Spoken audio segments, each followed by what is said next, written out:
consider. So estate planning is not something to maybe shy away from or something to be scared about. It's just you thinking about your future, planning ahead. So that's what essentially it is. And it's you putting things together, putting your house in order. Just in case we don't know tomorrow. Life, one certain thing of life is the fact that it is uncertain. So that is part of the things that estate planning does for you. So it makes you think forward, think towards the future, put a plan in place towards all what you have worked for. That is fantastic. I've got Bumi here. Bumi, how you doing? Welcome to the party, Bumi. How you how sorry for jumping and kicking you out again. Can you go ahead and speak and introduce yourself? Then we can just get cracking, Bumi. How you doing?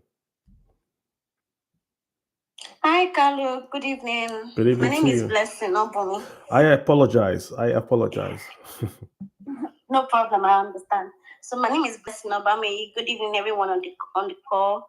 I'm from ARM Trustees, private trust advisor. Just like my colleague has also introduced herself. Nice talking to everyone on the call. All right, fantastic. I have both of you here. Let's just start with the overview, right? So most Nigerians hear next of kin. We hear when you go to work in a company, say, who's your next of kin? What is next of kin? Let's start from there. What is the next of kin? If I have a bank account and I have an employer, what does next of kin mean? And how should I use it? Okay, thank you so much for that question. So legally, next of kin is somebody that you use for emergency contact or basically someone that in case you have any emergency at work or if they want to call on somebody, then it's your next of kin they will call on. But we've noticed that Nigerians majorly they believe next of kin is somebody that we can inherit from the person's assets, but it does not actually guarantee that your next of kin is just used for emergency contacts. And we noticed also that people use next of kin, they can use their children. You will see next of kin, they will use their 1-year-old child. What if there's an emergency? How doctor reach a 1-year-old child? So that's why we have to educate people that next of kin is somebody that's actually capable and is mentally sound that you can actually call for any emergency issues. That's what next of kin is all about. So legally, does the next of kin doesn't own any assets? It's just who you call upon. No, legally it does not. It's just for emergency contact because even the banks will not recognize the next of kin or even the insurance companies or even the pension. You have to go by way of letter of administration or by a will. So without a will or without a letter of administration, when I mean letter of administration, I mean someone that died intestate. So you have to go to the probate to get a letter of administration to assess that person's estate before you can actually get the benefits from the person's estate. So if you don't have any of that, you can't, as a next of kin, you can't access the person's benefits. However, in some instance,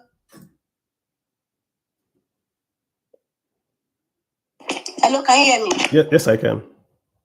Sorry. So we've seen instances that some companies majorly they don't even know the difference between next of kin and beneficiaries. So I will give a life scenario, right? So there's this company. It's a very big company in Nigeria, right? So the person is an employee of that company. The person has a bill with us.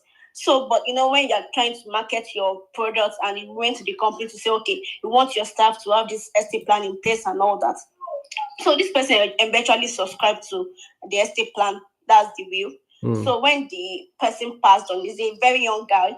The man passed on. The wife is not working and all that. So the father, because the man before he married, he used the father as next of kin, right? So the father now went to the company to go and say that, okay, you want to get the benefits from the company, but maybe because the HR was knowledgeable, she understands the rudiment of what next of kin is. And that is what we keep enlightening people. The next of kin is not somebody that can just come and collect benefits. You have to go through the normal process, which is the beneficiary process and all that. So the man went to the company making noise that he is the next of kin to the company, to the guy, to the man, that he needs to get the benefits.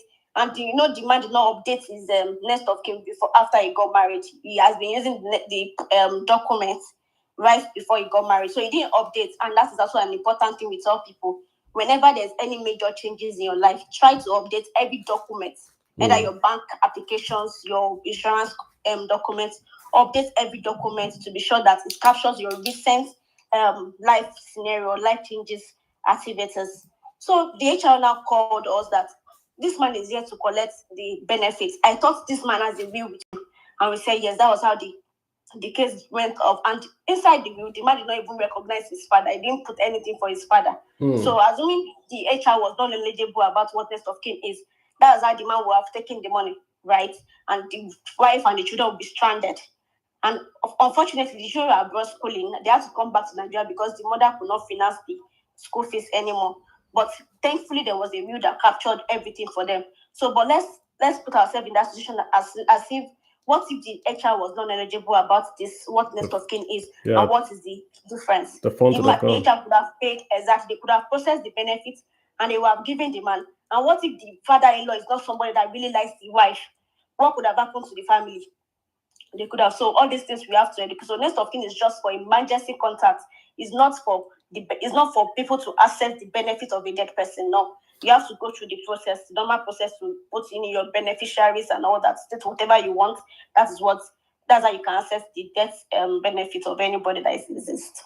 Thank you. All right, that is understood and that is appreciated. So walk me through. Let's say I'm a 25-year-old guy. I just started to work in a bank or whatever. How should I approach do I do a will when I'm 25? Can I do that? Walk me through. I heard you say someone died intestate. That means he died without a will. But give me best practice. Yeah. How? I mean, both of you, just you and I know. How should I'm a 25-year-old guy. I am not married. I have no dependent. What should I do? Should I write a will? Who do I put? Give me a scenario and then give me the best practice. Okay, do you want me to answer or my colleague Belumi should answer that question? Both of you can just basically decide who's going to answer. We just want to learn from both of you. Okay, so for me, for a 25-year-old, like I tell people, a will is not, or estate planning is not restricted to any age. As far you are working, then you are supposed to have an estate plan in place, right? Especially for a bank account. You've noticed that even people of 18 years, you have bank accounts. And we've seen instances that people now, we're not saying we will die, but what is happening in the country or what is happening in the world, even a child of 10 years is gone. We don't know. Different things can happen, right? So we've seen instances. So once you're 10 and you have a bank account, you are supposed to have a will. You are supposed to have a will. So because the bank account, it will capture, the will will capture your bank account. So in case of any eventualities, then your beneficiary, they can access it. Yeah, some people will say, I don't have anything. The only thing I have in my account is 1,000 naira. But even that 1,000 naira is something that if you give it out to charity will actually appreciate that 1,000 naira, right? So it's something, instead of you leaving into the bank and you allow the bank to sit on it or use it for other things that you don't even want. Maybe that was not your wish in the first place. So it's estate plan does not limit to anybody. It's whenever once you are 18, you're supposed to have an estate plan in place, either a will, either a trust. So it now depends on you talking to a trust advisor or an estate planning professional, or even your lawyers, trustees. Talk to people, ask them what is the best thing I can do, right? And they will tell you. They look at the circumstances and tell you what exactly you can do. Okay. So if it's will, for bank accounts, you have to have a will to access your bank accounts for any beneficiary to access a bank account of a deceased person. So gotcha. So let me ask to follow up. So what's the difference with a will, trust? Which is better? And maybe William can come in here. Which is better? I mean, which is more expensive? What's the difference? Will and trust. I hear trust coming in and all that. And again, I wanted to also follow up with you. You said you have to have a will to access a bank account. But trust can do that as well, right? That's going to maybe come in your answer. Just wills and trust. What's the difference and which is better? Okay. Thank you, Alu. Thank you so much, Blessing.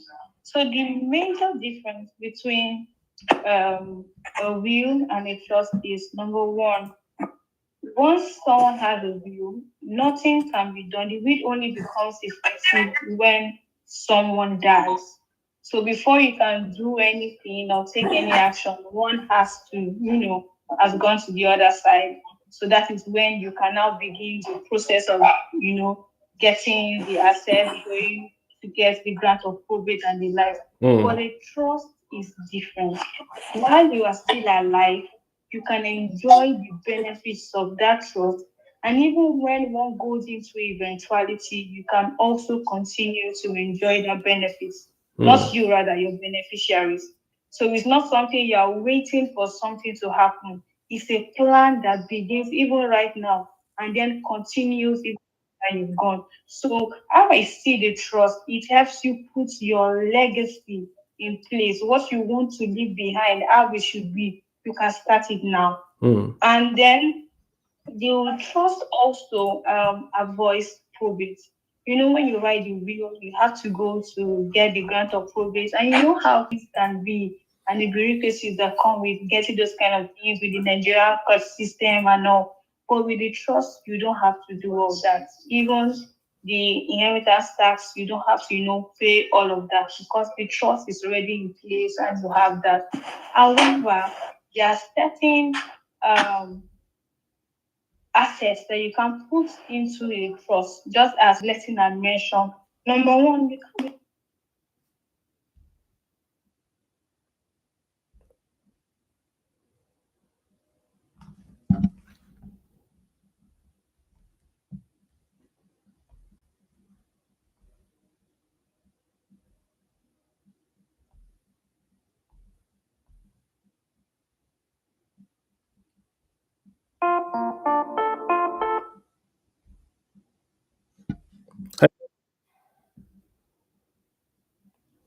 Hi, Olumi. Hi, can you guys hear me?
I'm sorry if you guys can hear me. I really can't hear anyone speak. Just letting you know.